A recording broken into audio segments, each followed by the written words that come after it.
तर बघा, काही दिवसापूर्वी 15 दिवसापूर्वी आम्ही जेव्हा उज्जैनला गेलो, आमच्या बरोबर होते 1008 महामंडलेश्वर स्वामी ज्योतिगिरीजी महाराज.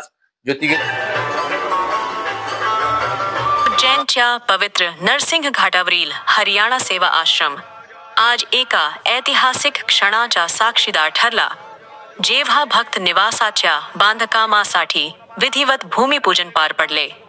संपूर्ण कार्यक्रम भक्तिभाव आणि आध्यात्मिकतेने भारलेला होता. हा पावन सोहळा श्री 1008 महामंडलेश्वर स्वामी ज्योतिगिरी महाराज यांच्या दिव्य उपस्थितीत संपन्न झाला. त्यांच्या शिष्य महंत कृष्णगिरी महाराज संपूर्ण कार्यक्रमात भावनिक व समर्पित भावनेने सहभागी झाले होते. आपल्या गुरूंच्या प्रति असलेली श्रद्धा आणि समर्पण त्यांच्या प्रत्येक शब्दात आणि कृतीतून स्पष्टपणे जाणवत होती. त्यांनी या भूमिपूजनाला गुरुकृपेचा प्रसाद मानले आणि सांगितले की हा आश्रमाच्या सेवा व साधनेच्या प्रवासातील एक नवीन अध्याय ठरेल. या पवित्र प्रसंगी श्रद्धालूंचा प्रचंड जनसागर उपस्थित होता. दूरदूरून आलेल्या भक्तांनी या सोहळ्यात उत्साहाने सहभाग घेतला आणि गुरु परंपरेचे सजीव दर्शन अनुभवले. या कार्यक्रमाला अनेक मान्यवर आणि संत मंडळींची उपस्थिती लाभली. यामध्ये राज्यसभा खासदार श्री बालयोगी उमेशनाथ महाराज, महंत महावीरनाथ, महंत रामगिरी, जुनागढ तसेच संपूर्ण महाराष्ट्रात आल्या अचूक हवामानविषयक भविष्यवाण्यांसाठी प्रसिद्ध असलेले दीपक जाधव, नगर निगम अध्यक्षा श्रीमती कलावती यादव, नगर उपाध्यक्ष श्री जयदीप पांचाल, महापौर श्री मुकेश चटवाल आणि माजी महापौर श्री बबलू पाटील समावेश होता.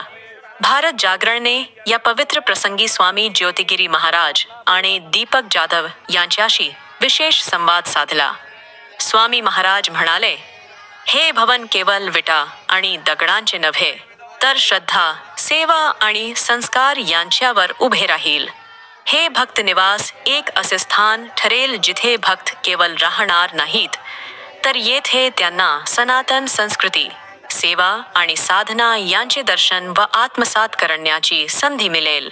प्राप्त माहितीनुसार या नव्या भवनामध्ये सुमारे 12 खोल्या आणि एक विशाल सभागृह बांधण्यात येणार आहे, जे विविध धार्मिक व सेवाभावी कार्यक्रमांसाठी उपयुक्त ठरेल. स्वामीजींनी हेही सांगितले की आश्रमात राहणाऱ्या मुलांना केवळ शालेय शिक्षण नव्हे, तर गीता, वेद, योग, ध्यान यांसारख्या विषयांची शिकवण दिली जाते, जेणेकरून ते चांगले, संस्कारी आणि सशक्त नागरिक म्हणून घडू शकतील. हरियाणा सेवा आश्रम आता केवळ एक निवासस्थान राहणार नाही, तर पुढील पिढ्यांना त्यांच्या मूळ सांस्कृतिक मूल्यांशी जोडणारे आणि राष्ट्र निर्माणाच्या मार्गावर प्रेरणा देणारे केंद्र ठरणार आहे. शेवटी दीपक जाधव यांनी या कार्यक्रमावर आपली प्रतिक्रिया व्यक्त करताना सांगितले की हे स्थळ म्हणजे अध्यात्म, श्रद्धा आणि सेवाभावाचा संगम आहे. येथे होणाऱ्या कार्याने सामाजिक व पर्यावरणीय समतोलही साधला जाईल. त्यांचे शब्द हे केवळ एक हवामान तज्ज्ञाचे मत नव्हते, तर निसर्गाशी सुसंवाद साधणाऱ्या मनुष्याचे आत्मिक प्रतिबिंब होते. नमस्कार मित्रांनो, मी दीपक जाधव. ओम नमः शिवाय. आजचा जो विषय मी ज्या ठिकाणी घेतला, तर बघा, काही दिवसापूर्वी 15 दिवसापूर्वी आम्ही जेव्हा उज्जैनला गेलो, आमच्या बरोबर होते 1008 महामंडलेश्वर स्वामी ज्योतिगिरीजी महाराज यांच्या आश्रमात जाण्याचा त्या ठिकाणी योग आला. त्या ठिकाणी जे वातावरण पाहिलं, आध्यात्मिक अनुभूती पाहिली, तर त्या ठिकाणी स्वामीजींनी उज्जैनला नरसिंह घाटावर असा आश्रम त्या ठिकाणी उभा केलेला आहे. आणि भारतात देखील विविध ठिकाणी त्यांचे आश्रम आहेत. नाशिक जिल्ह्यात देखील नांदगाव तालुक्यामध्ये करुणेश्वर आश्रम त्या ठिकाणी आहे. जेव्हा मी त्या आश्रमात गेलो, आज जर बघितलं तर बघा मित्रांनो, की शिक्षण आणि साधू संत यांचा तसा जवळचा संबंध नसतो, परंतु अगदी MPSC, UPSC, IITN मुलांना त्या ठिकाणी गायडन्स करतात. आणि स्वामीजींच्या आश्रमात आजही नांदगावच्या आश्रमामध्ये ढोठाणी खुर्द जवळ करुणेश्वर नावाचा आश्रम आहे, त्या ठिकाणी स्वामीजींच्या आश्रमामध्ये आजही 200 मुलं निस्वार्थ स्वामी त्या ठिकाणी शिकवतात त्या मुलांना. आणि बघा, नुकतंच स्कॉलरशिपच्या ज्या परीक्षा झाल्या त्या ठिकाणी 3 ते 4 मुलं त्या ठिकाणी पास झाले. आणि सैनिकी स्कूलला देखील त्या ठिकाणी ज्या परीक्षा झाल्या त्या ठिकाणी मुलं त्या ठिकाणी चांगल्या मार्काने त्या ठिकाणी झाले. बघा, त्या ठिकाणी आम्ही बघितलं तर ती मुलं अतिशय 5वी ते 8वी पर्यंत अतिशय क्वालिटी स्वामी त्या ठिकाणी शिकवतात. आणि त्यांच्याकडून अगदी परमेश्वराची जी भक्ती आपण म्हणतो ती देखील त्यांच्याकडून करून घेतली जाते.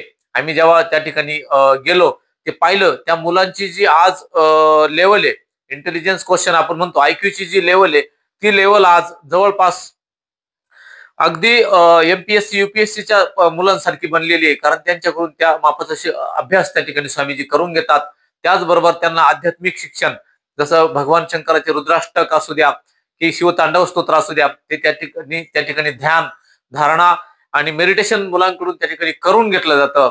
विविध खेळ जे आपल्या 16 धर्म संस्कारात होते ते त्या ठिकाणी सगळे संस्कार आणि सगळी माहिती त्या ठिकाणी स्वामीजींकडून शेअर होते.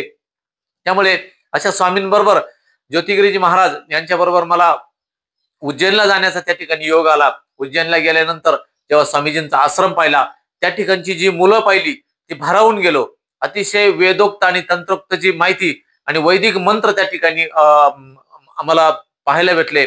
स्वामीजींचं काम तसं तर खूप मोठं आहे. आज जर बघितलं तर शालेय शिक्षण आणि ऋषी किंवा साधू संत यांचा संबंध नसतो, परंतु एका मुलांकरता शिक्षणाकरता झगडणारा एक अवलिया साधू मला त्या ठिकाणी आज भेटला. आणि जेव्हा आम्ही उज्जैनच्या आश्रमात, जे नशे घाटावर आश्रम आहे, त्या ठिकाणी गेलो, अतिशय भावपूर्ण आणि चैतन्ययुक्त वातावरण त्या ठिकाणी आम्हाला त्या ठिकाणी पाहायला भेटलं. अशा स्वामींना मी खरोखरच चरणापासून दंडवत करतो की अशा प्रकारच्या शिक्षणाच्या याच्यामध्ये ऋषींनी मोठं योगदान त्या ठिकाणी मला दिसलं. तर खूप त्या ठिकाणी आनंद झाला आम्हाला जाऊन की मुलं अतिशय शार्प आणि हुशार त्या ठिकाणी आम्हाला दिसली. धन्यवाद.